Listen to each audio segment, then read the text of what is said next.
Senhora, oxalá meu Senhor estivesse diante do profeta que está em Samaria, ele o restauraria da sua lepra. Naamã foi ao seu Senhor e lhe contou o que a menina da terra de Israel havia falado.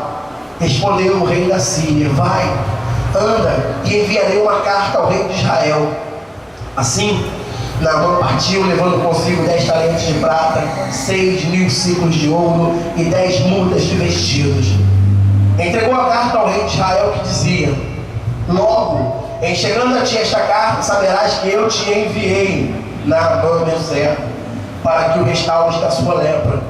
Tendo o rei de Israel lido a carta, rasgou suas vestes e disse: sou eu Deus? Posso matar e vivificar? Por que este envia alguém a mim para ser restaurado da sua lepra? Notai, peço-vos, e vede, que busca ocasião contra mim. Quando Eliseu, o homem de Deus, ouviu que o rei de Israel rasgara suas vestes, mandou dizer ao rei: por que rasgaste as tuas vestes? Deixa-o vir a mim, e saberá que há um profeta em Israel. Assim veio Naamã com seus cavalos e com o seu carro, e parou à porta da casa de Eliseu. Eliseu mandou-lhe um mensageiro dizendo: vai, e lava-te 7 vezes no Jordão, e a tua carne será restaurada e serás purificado. Porém Naamã indignou-se muito e se foi dizendo: eu pensava que ele certamente sairia, por-se-ia em pé e invocaria o nome do Senhor seu Deus, agitaria a mão sobre o lugar infectado e me curaria da lepra. Não são Abná e Fartá, rios de Damasco, melhores do que todas as águas de Israel? Não poderia eu lavar-me neles e ser purificado? Assim voltou e se foi com indignação. Chegaram-se a ele os seus servos e lhe disseram: meu pai, se o profeta te houvesse indicado alguma coisa difícil, não a terias feito? Quanto mais dizendo: lava-te e serás purificado. Pelo que ele desceu, mergulhou no Jordão 7 vezes, conforme a palavra do homem de Deus, e a sua carne foi restaurada e se tornou como a carne de um menino, e ficou purificado. Então voltou Naamã, o homem de Deus, ele e toda a sua comitiva. Veio, pôs-se diante dele e disse: agora conheço que em toda a terra não há Deus senão em Israel. Agora peço-te que aceites um presente do teu servo. Respondeu o profeta: tão certo como vive o Senhor em cuja presença estou, não aceitarei. Instou Naamã com ele para que o aceitasse, mas ele recusou. Disse Naamã: se não queres contudo desse ao teu servo uma carga de terra que tuas mulas possam transportar, pois nunca mais oferecerá este teu servo holocausto, nem sacrifício a outros deuses, senão ao Senhor. Nisto perdoe o Senhor ao teu servo, quando meu Senhor entrar na casa de Rimom para lhe adorar, e ele se encostar na minha mão, e eu também me tenho de encurvar na casa de Rimom. Quando assim me encurvar na casa de Rimom, nisto perdoe o Senhor ao teu servo. Disse Eliseu: vai-te em paz. Amém? Até aí, queridos. Agora fecha a Bíblia. Agora você curva a sua cabeça. Peça a Deus para falar contigo agora. Senhor Deus e Pai, em nome de Jesus, lemos a tua palavra. E neste momento que a mensagem, Senhor, está sendo transmitida, ela já foi transmitida por meio das orações, por meio do louvor, agora será transmitida por meio da ministração da sagrada palavra de Deus. Meu Deus, esvazia-me de todo ego, de toda altivez, de toda prepotência, de toda ciência humana, mas encha-me do teu Espírito. Dá-me uma palavra revelada, uma palavra, Pai, que venha trazer novidade de vida para meu irmão, para minha irmã, para aquela pessoa que está aqui. E que cada pessoa, meu Deus, possa, em nome de Jesus Cristo, sair daqui diferente, sair daqui mais renovado, mais cheio do teu Espírito, que possa sair daqui, meu Pai, em nome de Jesus Cristo, abençoado. Amém. Queridos,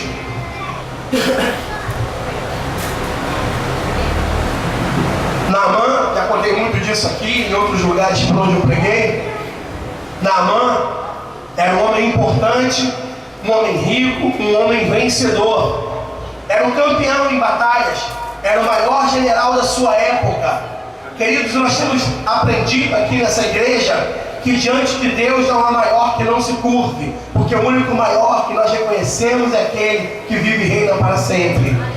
E então Naamã, ele no auge da sua vida, no auge das suas grandes vitórias, no auge das suas honrarias, ele se depara com uma realidade. Ele era uma pessoa, fisicamente falando, repugnante. Por que repugnante? Porque hanseníase, hoje chamada assim, mas naquela época era lepra. Era uma enfermidade que o próprio Deus havia abominado. Era uma enfermidade que ela era oriunda do pecado. E ela, quando vinha sobre uma pessoa, sobre um homem, sobre uma mulher, sobre uma pessoa, sobre alguém, essa enfermidade, ela vinha de um pecado. Poderia ser um pecado paterno, os pais daquela pessoa tivessem pecado, ou a mesma pessoa. Muito raramente acontecia o caso de uma pessoa ficar leprosa injustamente, do nada, do acaso. Na maioria das vezes ela pegava a lepra por causa do pecado. E havia em Israel uma lei santa, pura e boa, amém? A lei do Senhor é santa, pura e boa. E a lei dizia que havendo um leproso ali no arraial, ele tinha que ser banido, para que ele não viesse contaminar os santos de Israel. E essa lei se perpetuava ao longo dos séculos, de maneira que fora construído um local pelos leprosos, que era chamado pelos intelectuais da época de leprosário.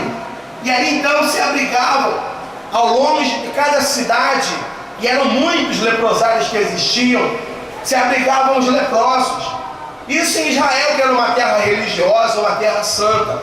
Porém, no resto do mundo não era diferente. Não era diferente.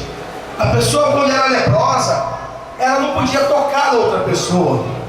E esse homem aqui, Naamã, ele era um homem da alta sociedade. Ele era um homem acima da lei dos homens. Então ele não era banido da sua cidade, ele não era banido da sua posição social, porque ele, Naamã, era um grande vencedor. Porque, queridos, Deus não escolhe pessoas perfeitas, Deus aperfeiçoa pessoas, amém? Ele não escolhe pessoas perfeitas. Ninguém veio para Jesus porque era o melhor dessa terra. Não, pastor, eu não fumava, eu não roubava, eu não matava. Deus não te chamou por isso. Ele te chamou porque você era um pecador. E Ele vem fazer de você agora uma pessoa consertada com Ele. Uma pessoa que peca, porque o pecado está empregado na carne. Mas uma pessoa que não peca por amar o pecado. Uma pessoa que peca porque a carne está no pecado. Como o mundo está no maligno, a carne está no pecado. Porém, a Bíblia diz que o Espírito está pronto. Antes a sua alma não estava pronta.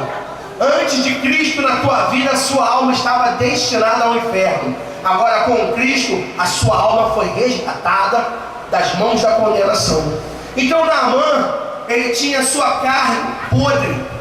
Ele tinha uma doença altamente contagiosa. E agora nós vamos começar a meditar acerca da sua casa, da sua família, acerca do seu contexto social.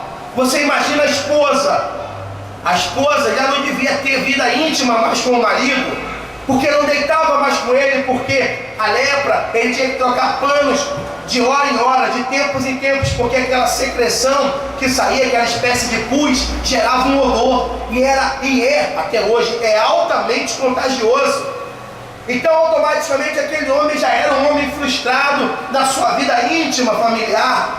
Aquela família já era uma família obscura. E aí ele passando por Israel, porque eles eram dominadores de Israel naquela época, e ele passando por Israel, ele percebe o movimento e faz escravo algumas pessoas. Mas desculpa, hoje a minha voz está... Eu estou desde cedo lutando aí, estou vencendo, e vamos vencer agora. E ele então está lutando com aquela lepra, e eu me perdi. Me desculpem. E ele passando por Israel, então, e ele faz refém a algumas pessoas, ele era escravo, mas uma moça, vai sair em nome de Jesus, mas uma moça em especial lhe chama a atenção. E a Bíblia não dá ênfase se ele tinha intenções sexuais com aquela moça, ou se for a provisão de Deus, porque eu creio que for a provisão de Deus. Porque Deus tem servos espalhados no meio do mundo afora que ainda não são crentes. Deus tem pessoas que Ele escolheu como você que está aqui nessa noite, que muitas vezes você ainda não deu um passo determinado de fé. Amém? Você entendendo? Então olha para a pessoa que está ao seu lado, olha aí, fala para ela: Léo, Deus te escolheu, Deus te escolheu, Deus te escolheu. E talvez você ainda não saiba disso, talvez você ainda não esteja vivendo esta realidade, talvez você ainda não esteja vivendo essa realidade. Então, o que acontece agora? Naamã, ele passa por ali e pega aquela moça, e ao pegar aquela moça, ele leva ela consigo. De todos os escravos, apenas aquela fora para a casa dele. E quando ela chega lá, ela olha uma casa enorme, um palácio provavelmente, era um general campeão, não era qualquer um. Ela olha muitos bens e ela percebe uma frustração conjugal. Ela percebe uma falta de realização conjugal entre marido, mulher, pai e filhos. Imagina ele não poder abraçar seus filhos, não poder pegar as crianças no colo. Imagina o constrangimento. Aquele homem que vencia o mundo, ele morria dentro de casa, ele perdia dentro de casa. Tem muita gente lá fora que é bom profissional, está bem sucedido, mas dentro de casa está desgraçado, está morto, está infeliz, porque ainda não conheceu Jesus. E aí então, Naamã, ele era esse cara. E quando aquela menina, uma menina crente, uma menina religiosa, ela vê aquilo, ela chega à seguinte conclusão: no dia que Naamã encontrar com Deus, a vida dele muda. Amém? Então olha para a pessoa que está ao seu lado e fala: no dia que você encontrar com Deus, a tua vida muda. Irmãos, no dia que o homem encontra com Deus, a vida dele muda. Muda. Amém, irmão? Muda. No dia que encontra, muda. A serenidade vem, a tranquilidade vem, a calma vem, a alegria vem, a felicidade vem. E aí ela fala: se ele estivesse diante do profeta que está lá, não vai confundir com ela não, tá? Porque tá lá, que o pastor está rouco mesmo. Se ele se ele se encontrasse com o profeta que está lá em Israel, com o homem de Deus, ele seria curado. Sabe por quê? Porque nós pastores representamos Deus.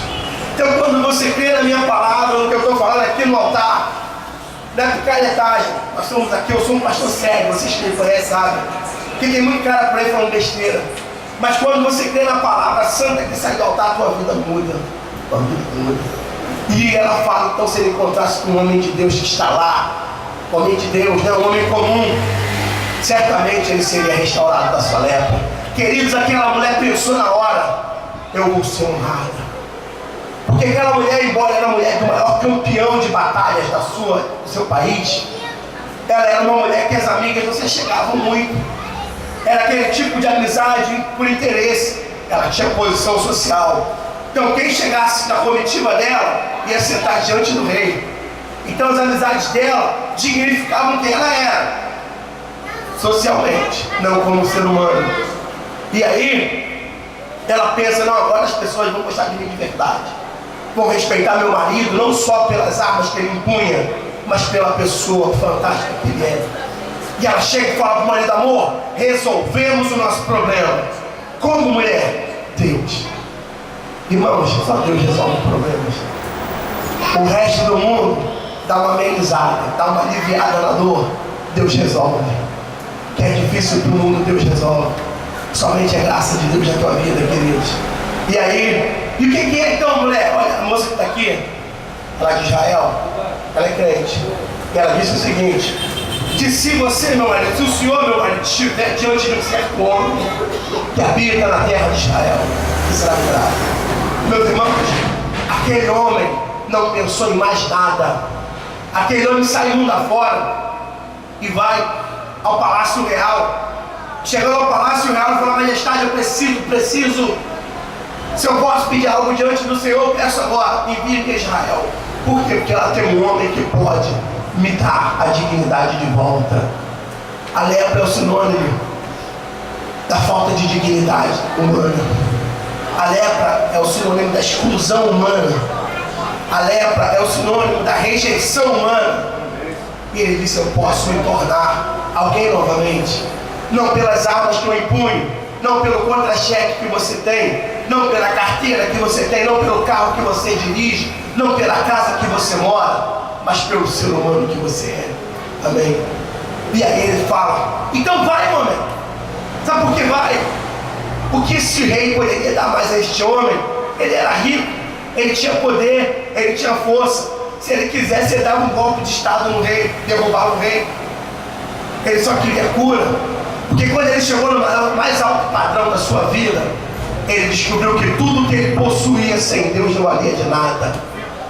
Irmãos, só o pobre, miserável, coitado, que sonha com a riqueza: eu vou ser feliz quando eu for rico. Porque, queridos, a felicidade, ela indifere seu estado social. Ela começa no seu estado espiritual. A felicidade e a prosperidade começam ali. Então, se você não é satisfeito com a Bíblia velha que você tem, você não vai ficar satisfeito com a Bíblia nova. Vai sair uma nova, uma versão nova, você vai comprar a Bíblia até poder comprando Bíblia. A felicidade começa na satisfação pessoal. E aí tinha tudo, mas não tinha a permissão. Ele não era alguém que eu pudesse chegar assim e apalpar. Eu pegaria uma enfermidade, eu teria nojo, eu iria bater continência para ele. Se fosse um soldado, eu faria posição de guerra, mas eu não ia tocá-lo. A esposa não tocava. E agora ele vai, caminha para Israel, e quando ele chega diante de Israel, eu imagino traduzindo, vamos traduzir a revelação dessa palavra. A revelação é a seguinte: Eliseu é Deus, e ele é Naamã, o maior general de todos os tempos da sua época. Nas suas décadas de vida não houve maior do que ele. E Deus fala: meu filho, eu te escolhi, e por eu ter te escolhido, as coisas te foram bem na terra, mas você não me aceitava.